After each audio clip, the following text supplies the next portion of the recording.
Quem é Cid Saboia de Carvalho? Eu sou um apaixonado por algumas coisas. Direito, jornalismo e, notadamente, a advocacia, o parlamento. Eu sou um homem apaixonado. Como é que foi a sua infância, Cid? Você teve uma infância feliz? Você se divertiu muito? Você começou a trabalhar muito cedo. Foi. Minha infância foi nada feliz, não, porque quando eu era criança, nós passávamos necessidades, porque o meu pai estava quase sempre preso pela ditadura, né? Então, os primeiros anos da minha vida são anos em que meu pai era torturado ali na Secretaria de Segurança Pública, conforme meus irmãos mais velhos contam, e minha mãe contava, e ele mesmo, por exemplo, ele era preso com lâmpadas enormes dentro da sala, na cabeça dele, não é? Em cubículos. Então, época em que meu pai mantinha um jornalismo muito atuante, muito perseguido, por exemplo, foi desempregado do liceu, e todo emprego que ele tivesse, ele perdia. Ele andou tentando trabalhar nos Correios, ele era professor catedrático do liceu e perdeu. E, curiosamente, nessa época, houve um parecer da Secretaria do Interior e Justiça, onde se recomendava a morte dele, para ele perder o cargo do liceu. Então, nossa infância foi com o nosso pai perseguido, agredido. Na minha infância, meu pai levou um tiro na cabeça. Não é? Na minha juventude, ele foi agredido quase diante de mim, na esquina da Liberato Barroso, na esquina da Guilherme Rocha, com Agapito dos Santos. Então, foi uma época muito difícil, em que nós aproveitávamos, os mais novos, aproveitavam as roupas dos mais velhos, os livros, para podermos ir à escola. Foi a época em que minha mãe fez verdadeiros milagres. E para você, um menino, vendo isso tudo, você sofria muito com isso, muito. Evidentemente. Eu e meus irmãos, né? Meus irmãos, nós sofríamos. Por exemplo, eu me lembro, eu era muito criança, quando chegou a notícia da condenação do meu pai a 25 anos de reclusão, porque fizeram um discurso antinazista. E o Getúlio estava indefinido em ser nazista ou ser aliado.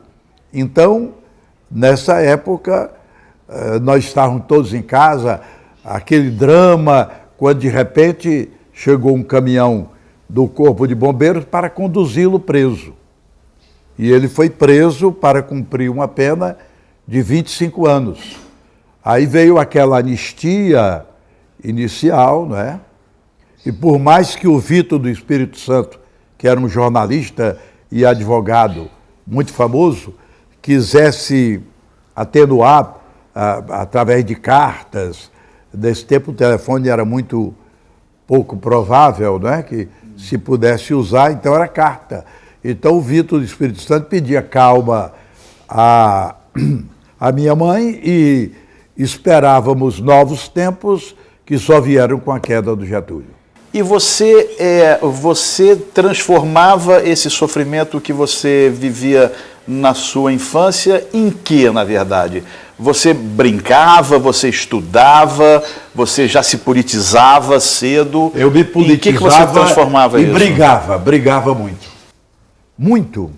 A minha vida era um combate. Você era um menino brigão? Era. Na infância e na adolescência? Era, no liceu, porque o liceu, com a volta, aí o episódio é complicado. O meu pai perdeu o liceu, perdeu a cátedra, mas quando o Beni Carvalho assumiu o governo do Estado, reintegrou meu pai. Isso muitos anos depois. Depois da anistia. Aí meu pai foi reintegrado ao liceu. Então, quando ele foi para o liceu, encontrou os fascistas, professores que eram fascistas. E claro que tinha aluno fascista e aluno democrata. Então eu era aluno do liceu e ia à luta. Não tinha controle. A gente está falando de Jader de Carvalho, seu pai, um dos intelectuais mais importantes do Ceará, poeta, advogado, jornalista. Que influências o senhor herdou do seu pai? Rapaz, o pessoal diz, ele mesmo dizia, que eu era ele. Eu fui ele era advogado, ele era escritor, eu escritor, ele era da Academia Cearense de Letras, eu da Academia Cearense de Letras. Ele era brigão ele era brigão, também. E eu brigava também. E o pior é que eu andava armado. O senhor andava armado? Sempre andou armado? Andava armado. Armado de arma, revólver. De revólver? De revólver, porque havia aquela ameaça constante, não é? Então eu era muito jovem e eu tomava a frente. Então eu ia atrás. E pronto. Era um problema. O senhor alguma vez usou essa arma para atacar ou para se defender de alguém? Deixa eu me lembrar aqui.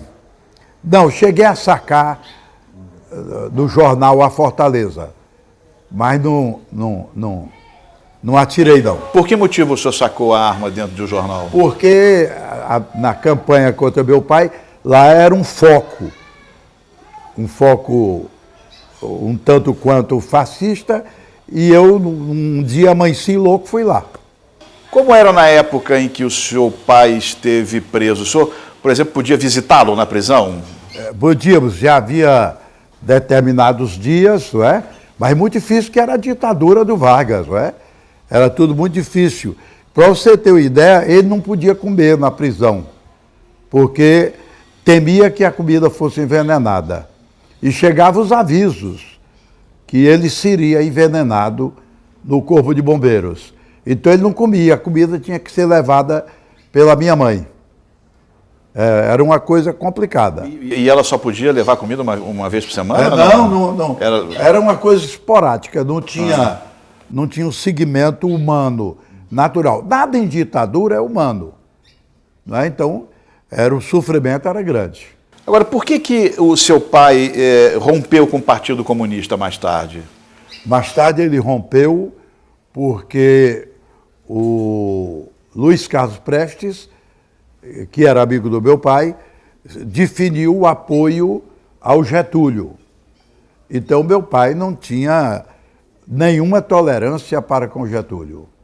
Então, ele preferiu romper com Prestes para poder continuar adversário do Getúlio. Em 1947, Jader de Carvalho, seu pai, funda o jornal Diário do Povo. Diário do Povo. E o senhor vai trabalhar com ele na redação. Que idade o senhor tinha quando começou a trabalhar? 12 anos de idade? 12 anos. E o que o senhor fazia na redação com 12 anos? Eu fazia pequenos artigos infantis, não é? A mentalidade infantil, mas eu já escrevia. E era principiante da revisão. Fazia revisão. A revisão do Diário do Povo, nos primeiros tempos, era feita por mim, pela minha mãe. Ninguém tinha dinheiro para pagar a revisão, éramos nós. Agora, o que significava naquela época montar um jornal de oposição? Era uma loucura naquela época montar um jornal de oposição? Loucura e desafio. Era o risco de morte. Que tipo de perseguição o jornal sofreu nessa época? Da polícia. A polícia ia lá empastelar. E o Diário do Povo era um arsenal de guerra. Ele tinha metralhadora, tinha rifle, tinha fuzil, tinha revólver, para poder funcionar. Então, meu pai, ele resistia declaradamente a qualquer possibilidade de empastelamento. Fosse empastelar o jornal, destruiu as caixas de tipo, quebrar o prelo e tal, aquilo significava que ia haver uma luta. E ele chegou a fazer isso, a resistir à bala algumas vezes? Não, porque a polícia foi embora. A polícia não ousava Não. entrar porque sabia que ia haver reação. E houve a reação à bala, ela voltou. Qual foi o episódio mais grave na tentativa de fechar o Diário do Povo? Foi no governo Faustino, no tempo da Chiquita Bacana, no tempo que a Rádio Iracema também fazia oposição e rodava aquela música Chiquita Bacana como uma gozação com o Faustino. Então aquela época foi terrível, porque todo bajulador do governador era inimigo do meu pai. Todo. Tinha um negro imenso chamado Apolinário, que várias vezes ameaçou matá-lo. Chegavam pistoleiros do interior, não é? E quando o pistoleiro chegava e que se hospedava numa pensão da rua Senador Pompeu, o meu pai era avisado e ia lá. Ele não esperava. Não esperava não. Ele ia lá e desafiava o pistoleiro. E todo pistoleiro é frio, não é? Terminava aquilo não dando certo. E ele anunciava antes, qualquer ameaça ele estourava antes. Ele dizia antes. Era uma guerra. Nessa época, o senhor cunhou a expressão fazer jornalismo de trincheira. Era isso que significava fazer jornalismo de trincheira? Era, na verdade, se entrincheirar mesmo com armas dentro de uma redação. A trincheira é porque a redação do jornal era uma trincheira de luta. Cada redator do jornal era jovem e corajoso. E tinha coragem de enfrentar. Redator do Diário do Povo era Dorian Sampaio, era Olavo de Sampaio, Lúcio Lima, era Deusdete Souza, era Manuel Lima Soares. E todos eles andavam armados? Olha, eu não me lembro assim, possivelmente. Ninguém ousava naquela época andar desarmado. Agora, o senhor disse que usava um revólver, mas há relatos também de que o senhor usava sempre uma faca, tinha sempre uma faca com o senhor. Isso é verdade também, para se defender? Depende da época, não é? Depende da época. Na vida normal, a gente tinha que ter uma manopla, uma faca, um punhal, porque era perigoso.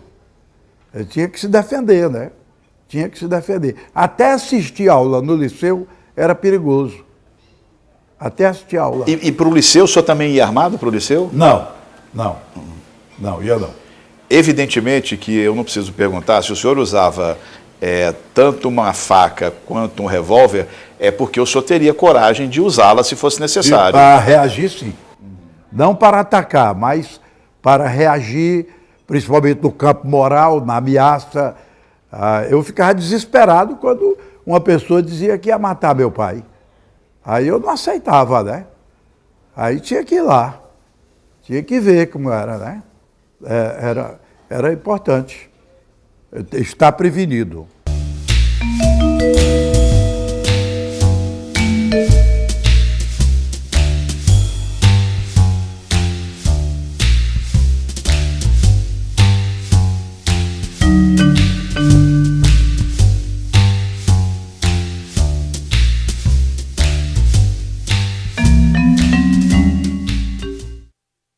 Quando o senhor deixou o Diário do Povo, o senhor foi trabalhar na Rádio Irapuru, recém-inaugurada. Foi. Como era o jornalismo de rádio naquela época?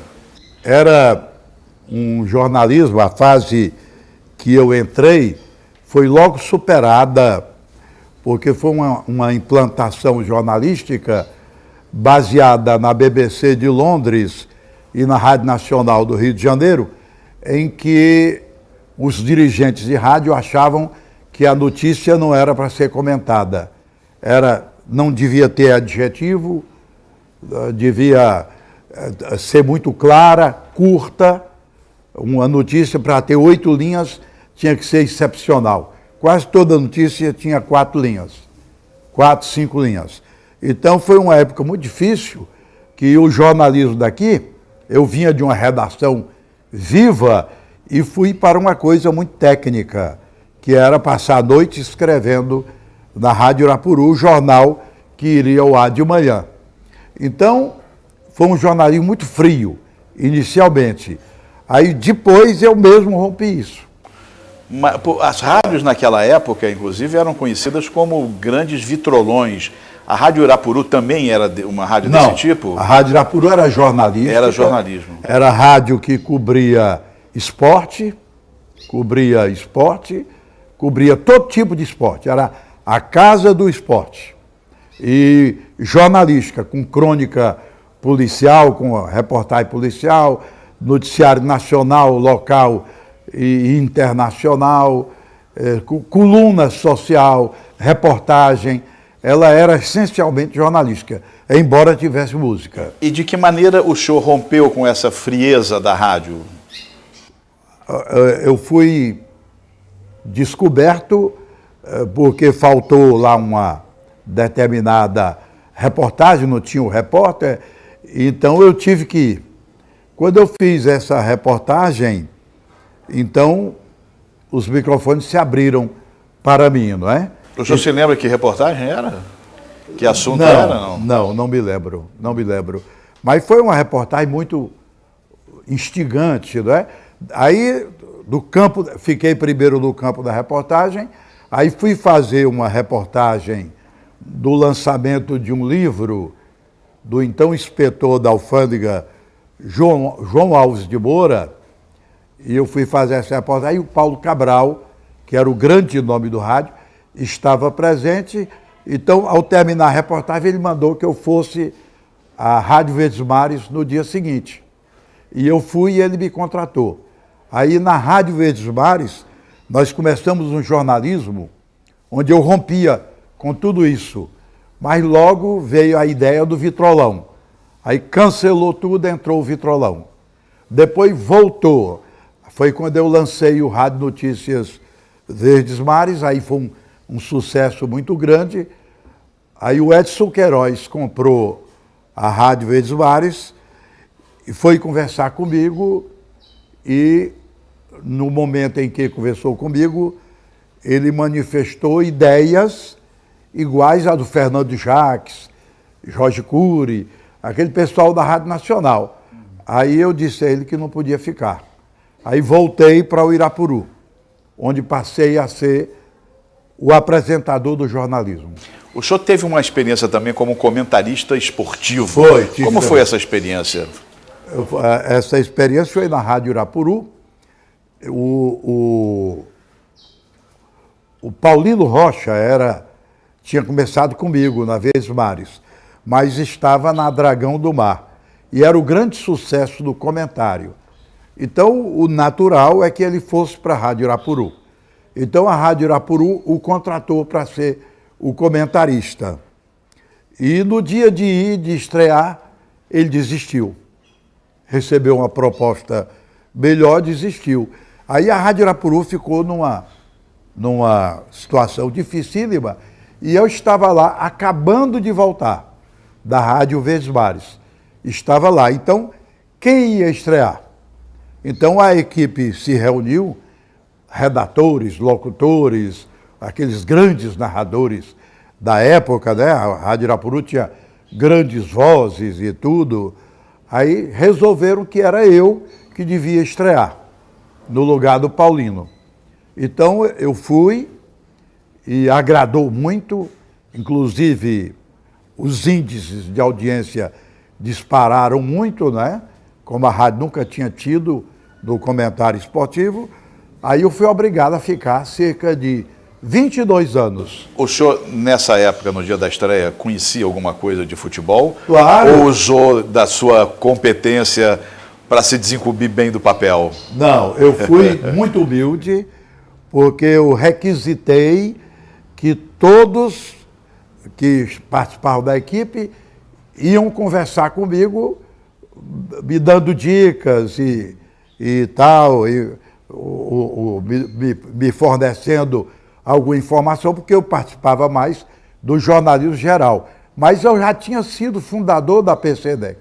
Eu já era cronista esportivo, entendeu? Era dos primeiros sócios da crônica esportiva atual. Você tinha algum bordão pelo qual você era conhecido naquela época? Tinha.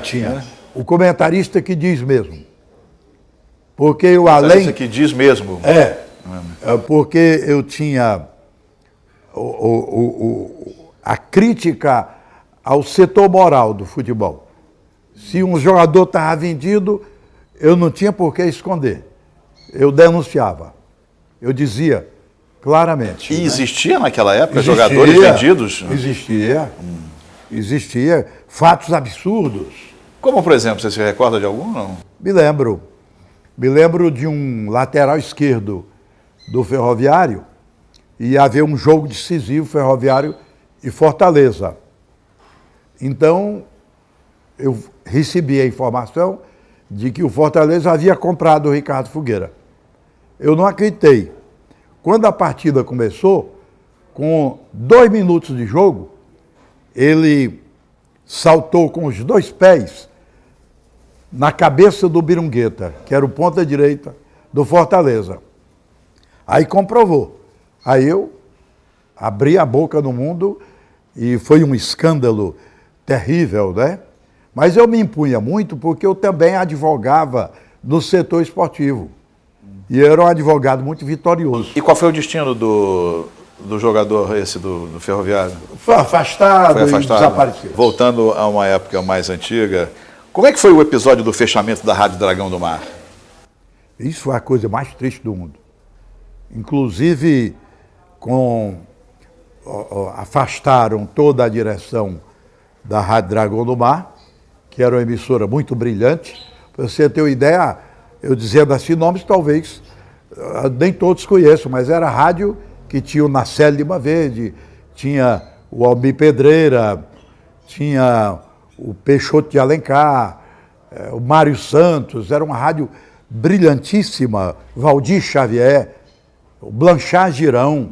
Então, a Revolução, em 64, ocupou a Rádio Dragão do Mar e praticamente tombou-a do proprietário do Moisés Pimentel.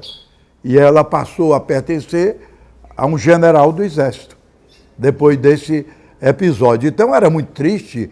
Nós íamos para lá, em solidariedade, os radialistas daquele tempo, nós íamos lá, mas não podíamos nem nos aproximarmos, não é?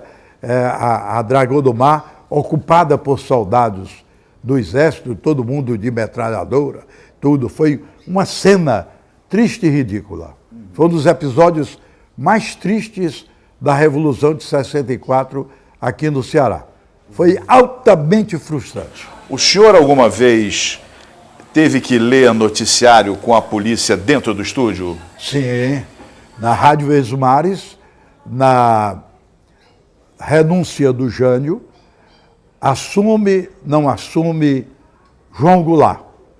Então, naquela época, houve uma intervenção na imprensa, uma intervenção notadamente no rádio e principalmente no meu noticiário, Rádio Notícias Verdes Mares, e num determinado dia que eu vou ler o noticiário e quando eu entro no estúdio, o estúdio está ocupado por policiais do Exército.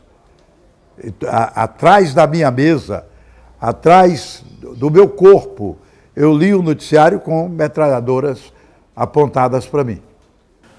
A partir desse momento, evidentemente que as tropas não ficaram permanentemente dentro das redações. Estabeleceu-se a censura nas redações. Vixe, isso foi terrível. Estabeleceu-se nessa época e depois isso parou, porque veio Tancredo Neves como primeiro-ministro e tal, mas quando rebentou a Revolução, esse tempo voltou. Esse tempo voltou. Então significava o quê? Que cada rádio tinha o seu coronel, o seu censor. E nessa época eu estava na Rádio Irapuru, quando rebentou a Revolução. Voltei para Irapuru em 62. Então, nessa época, 64, tinha não vou revelar o nome dele, mas era um homem muito bom, muito amigo, muito social, uma pessoa muito querida na sociedade. Então, os coronéis de então ligavam para as emissoras de rádio dizendo, olha, eu sou o censor daí, mas eu não vou, eu confio em vocês. Pronto, isso era uma desgraça. Havia colegas jornalistas também que faziam um papel de censor dentro das redações? Na renúncia do Jânio, na Revolução de 64, não. Na renúncia do Jânio, naquele episódio que resultou no Tancredo Neves, primeiro-ministro, aquele parlamentarismo fajuto e fracassado, naquela época, antecedendo aquela época, houve jornalistas muito identificados com as Forças Armadas que cederam e eram censores. Quem eram esses jornalistas? Não vou dizer. Porque estão mortos, não é? Estão mortos.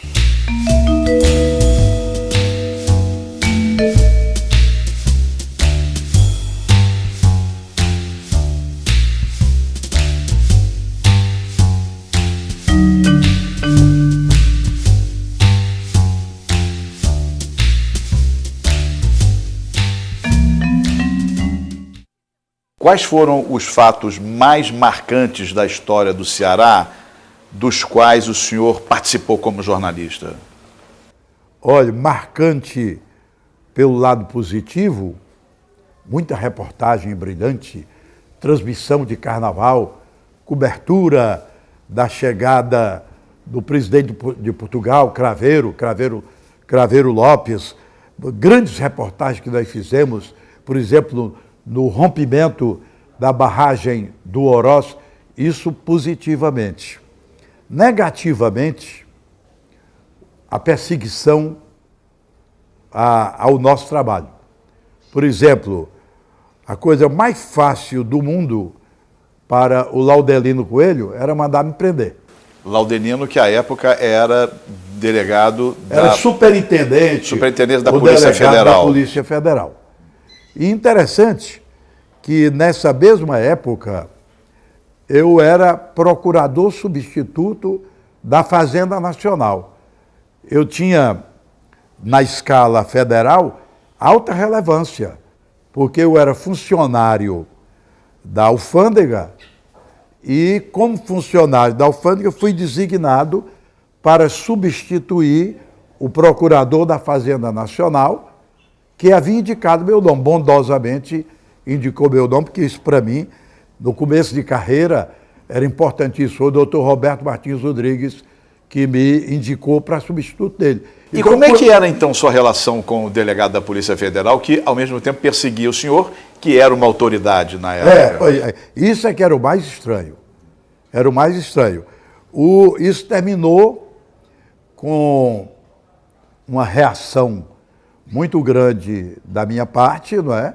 Em que eu tive que ter uma conversa muito séria com ele, e eu acho que ele viu que eu estava resolvido. Como foi essa conversa? Rapaz, isso é muito dramático. Foi no gabinete dele e foi ruim. Foi ruim porque teve a interferência de um comandante da região, que era meu admirador, então eu liguei para ele, dizendo do meu constrangimento, que mais uma vez, eu já havia narrado a ele, mais uma vez eu estava involuntariamente na Polícia Federal, e ele então mandou que eu passasse o telefone, ele passou, não sei o que ele disse, mas... Para o Laudelino? Ao delegado, né? Ao superintendente. Não sei o que foi que ele disse. Quando terminou, Laudelino se levantou e gritou: colega, nós somos amigos e tal. Aí aquilo me revoltou. Até o ponto que eu estava no Rio de Janeiro, depois, ele entrou na pior, porque ele era muito arbitrário, ainda não havia morrido, né? Estava no Rio, mas no ostracismo. Então eu estava dando aulas e recebendo aulas para implantação de uma reforma administrativa. Então, quando eu vou descendo as escadas do Ministério da Fazenda, da rua Antônio Carlos, veio o Laudelino. E então eu tive uma violenta emoção que me descontrolou, foi terrível. Para como advogado, eu sempre fui obrigado a argumentar violenta emoção, mas eu nunca tinha tido. Então foi uma coisa terrível para eu me controlar e poder vê-lo. Foi terrível. Mas o senhor teve alguma reação e falou com ele? Falei. Falei mais do que falei. Mas não quero contar. Mas... O senhor chegou a agredi-lo? Não sei. Foi uma coisa terrível. Aí depois é que eu voltei a mim, mas ele não correspondeu à minha reação, né? Tentou acalmar-me e conseguiu. Em suma, o senhor deu uma porrada nele e ele não reagiu, foi isso que aconteceu? Não foi bem isso, não. Eu me agarrei com ele. Mas não era eu, foi uma emoção de muitos anos de sofrimento. Não é? De muitos anos de perseguição, de sofrimento, né? Aí eu tive mas não houve nada demais, não. E as pessoas em volta perceberam o que estava acontecendo? Fiscais do Ministério da Fazenda e tal, e que me socorreram. Mas foi uma violenta emoção. Uma violenta emoção. Foi terrível. Não é brincadeira, a gente vem trabalhando sério, não é? E aquela coisa, porque tinha uma miserável coincidência. Sempre que ia haver uma pesquisa do Ibope em rádio, eu era preso. Por quê? Para me tirar do microfone. Não sei quem é que fazia isso. Não sei e sei. Mas a ética é uma coisa muito séria, né? Então era uma coisa terrível. Qual o senhor considera a fase de ouro do jornalismo cearense? É a fase em que os jornais tinham grandes profissionais. Por exemplo, era um Durval Aires, era um Odalves Lima, né? Era um Juarez Barroso, era gente assim. E o rádio tinha gente de alto porte, não é? Profissionais da maior categoria. Tudo dentro do jornalismo. Meados da década de 40 até os anos 60, era muito brilhante. O JC de Alencar Aripe, Blanchard Girão, Zé Raimundo Costa, para falar no Povo, não é? O Paulo Sarazate na redação do Povo, forçando as pessoas a consultarem dicionários e até a Enciclopédia Britânica, não é? Paulo Sarazate era uma pessoa imensa. Na época em que o senhor era político e que precisava pedir voto às pessoas, alguma vez algum político lhe pediu dinheiro em troca de angariar votos para o senhor? Claro. Quando eu me elegi senador, não. Eu participava de uma chapa que era perdedora nas pesquisas, mas nós tínhamos grandes talentos e grandes promessas. Então, era o Tasso, Castelo de Castro, Mauro, eu. Então, nós fazíamos excelentes discursos, fazíamos excelente campanha, e a minha campanha era a campanha do Tasso. Para onde o Tasso fosse, eu ia, entendeu? Então não tinha esse negócio de dinheiro, não. O Tasso mandou fazer meus cartazes, eu devo muito ao Tasso, está entendendo? Apesar das nossas divergências ideológicas, ele me respeitava profundamente. Mas quando não era campanha para senador? Antes eu fui candidato a deputado estadual. Era muito bem votado, mas não lograva êxito, porque pelo voto vinculado, eu fui obrigado a me candidatar pela Arena. E meu nome era PMDB. Então, ninguém me aceitava na Arena, né? Então, mas eu tinha que ser por causa do voto vinculado, e o Zé Pessoa de Araújo era candidato a federal e eu a estadual. Só podíamos ter um partido. Eu não podia ajudá-lo sendo do PMDB e ele da Arena. E nem vice-versa. Então, fomos pela Arena. Então, não deu certo. Para o Senado, eu rompi e fui para o PMDB, levado pelo pessoal do PMDB. O Iranildo Pereira, o Castelo de Castro, o Mauro, o Paz de Andrade e tal, cuidaram de me levar para o PMDB. Mas como é que se dava a compra de voto nas eleições? De que maneira pediam dinheiro para o senhor para angariar votos para a sua campanha? Quando eu fui candidato, então na primeira eleição para o Senado, eu nem tinha dinheiro, nem tinha necessidade. Eu era o candidato de uma coligação. E essa coligação resolvia tudo e eu não sei como é que resolvia. Sei que era o Sérgio Machado, que era uma pessoa valiosíssima, um coordenador extraordinário, que mandava em tudo, era o Tasso e tal, e eu fui candidato, ganhei. Ganhei na sublegenda. Eu disputei com mais 2 candidatos, dentro do PMDB, que era o Esmerino Arruda e o Nestor Vasconcelos. Então, somando meus votos, eu só tive quase 1 milhão, e com os votos do Esmerino e do Nestor, eu tive 1.200 mais ou menos, 1.200.000. Mas o senhor era candidato uma vez e ia visitar uma cidade do interior e um prefeito do interior lhe pediu $3.000 para recebê-lo. Isso foi na tentativa de reeleição.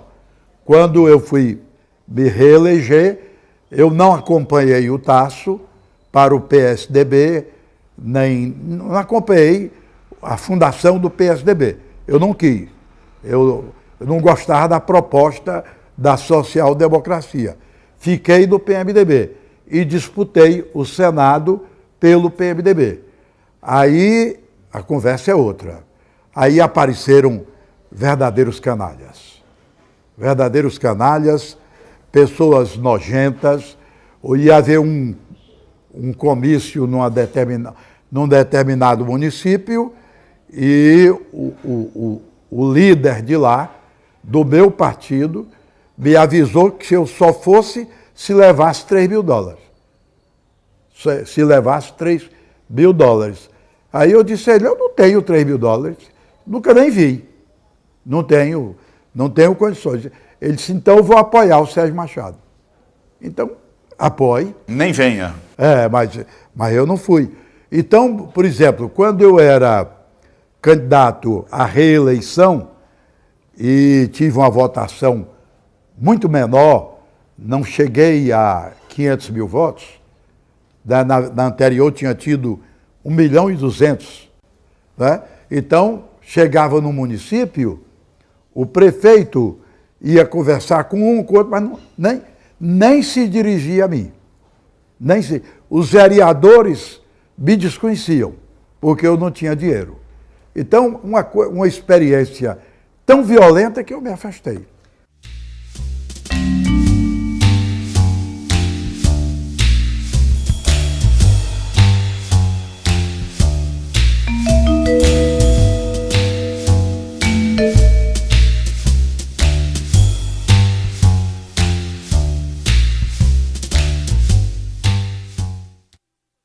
No Senado, a primeira briga que o senhor comprou foi com Fernando Collor de Mello. Por que o senhor desentendeu com ele?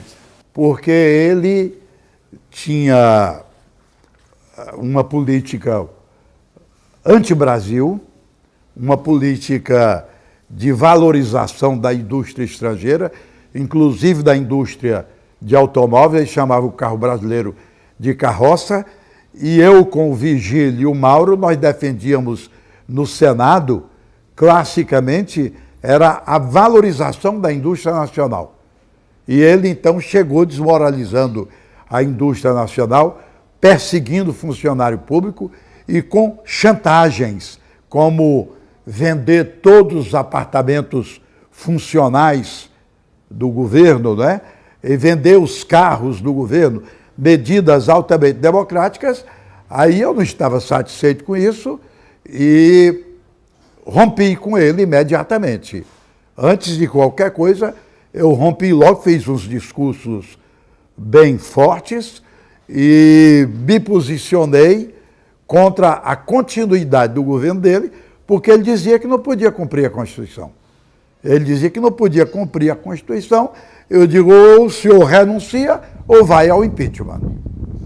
E ele foi ao impeachment, mas antes renunciou. O senhor sofreu, quando estava no Senado, uma campanha difamatória tentando envolvê-lo no escândalo que ficou conhecido como o escândalo dos anões do orçamento, escândalo de desvio de recursos do orçamento da União. Quem foi o responsável por essa campanha difamatória contra o senhor? Aqui, primeiramente, eu vou dizer que eu era membro da comissão de inquérito, para você ter ideia do absurdo. Eu era membro da CPMI, uma comissão de senadores e deputados. Eu era integrante dessa comissão. Então, eles, de propósito, quiseram fingir que eu era o Cid Carvalho do Maranhão. Aqui no Ceará, eu era o Cid Carvalho do Maranhão. Que era um homônimo. O meu homônimo. Tinha o Cid Rojas de Carvalho e Cid Saboia de Carvalho. Ele era investigado e eu investigante. E quem liderava essa campanha contra o senhor? Você quer saber? Quero. A TV Jangadeiro. A TV Jangadeiro tinha uns canalhas lá. Chegou a botar uma publicidade, não vote em Cid Carvalho, na minha reeleição, tentativa de reeleição, não vote em Cid Carvalho, aí botava o retrato do Cid Carvalho do Maranhão, de óculos, para aparecer comigo, numa fração de segundo. Aparecer, aí, não do orçamento, e tal, e tal. E os jornais, aqui, não vou especificar os jornais, mas os jornais publicavam manchetes assim, Cid Carvalho mentiu. Cid Carvalho aqui era eu, lá eu era Cid Saboia. Então, Cid Carvalho mentiu. Aí, numa letrinha bem miudinha, em tipo 7, Cid Carvalho, PMDB Maranhão, né? Não explicava que era senador ou deputado, aí dizia o episódio envolvendo um depoimento do Cid Carvalho, que foi pegado pelo relator da Comissão Parlamentar de Inquérito. Aí, dando a entender que era eu. Enquanto isso, a TV Jangadeiro fazia publicidade, não vote em Cid Carvalho, com um retrato que parecesse comigo, mas também houve a desídia da grande imprensa. A Globo, a Rede Globo e o jornal o Globo usavam o meu retrato quando era a meu respeito e quando era a respeito de Cid Carvalho.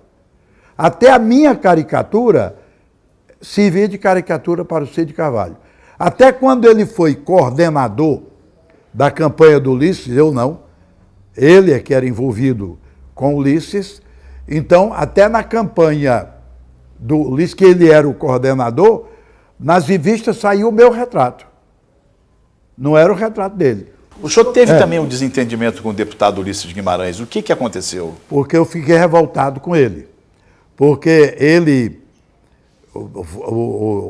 foi me apresentar ao Sarney, que eu já conhecia, mas ele foi me apresentar ao Sarney, me cobriu de elogios como o grande orador do Congresso e tal, etc, tal, e sempre me elogiava, ligava até para minha mulher me elogiando, quando eu fazia discursos na Constituinte.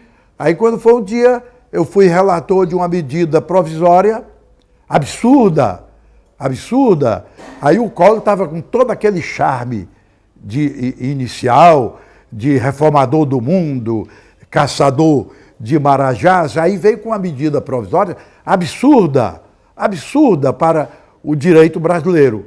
E eu, então, castrei a medida dele.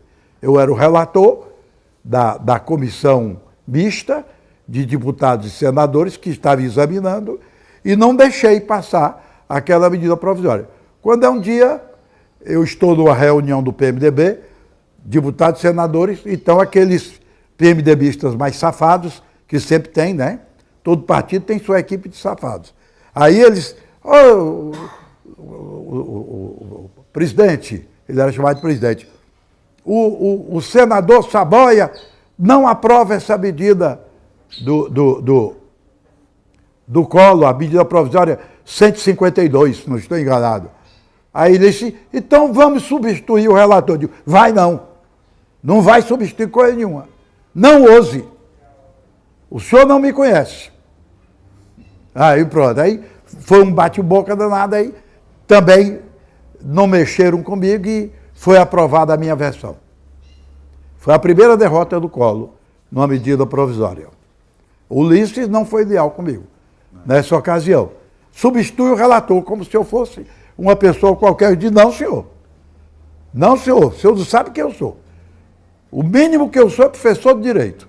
Sei o que é que estou fazendo. Na sua avaliação, quem são os políticos mais safados da história recente do Ceará? Do Ceará? Olha, tem um que é muito safado, mas não posso dizer ainda. Eu vou dizer em outra entrevista, outro dia. Muito ingrato, muito safado. Tem um. Agora... Com que iniciais? Não vou dizer não.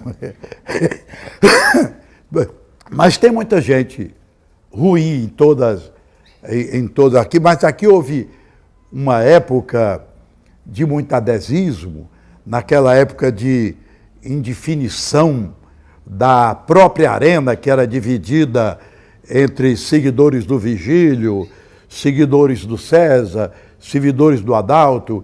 Então havia pessoas sem o menor escrúpulo que mudavam daqui para lá com o sentido altamente canalha, altamente aproveitador. Quando chegava uma eleição para deputado estadual, você não conseguia nada, porque eles cercavam os coronéis, cercavam tudo, e era o sertão, o eleitorado do sertão, todo comprometido com verbas, com isso e com aquilo, influências da Revolução e tal. Era muito difícil uma pessoa botar a cabeça de fora, como eu tentei.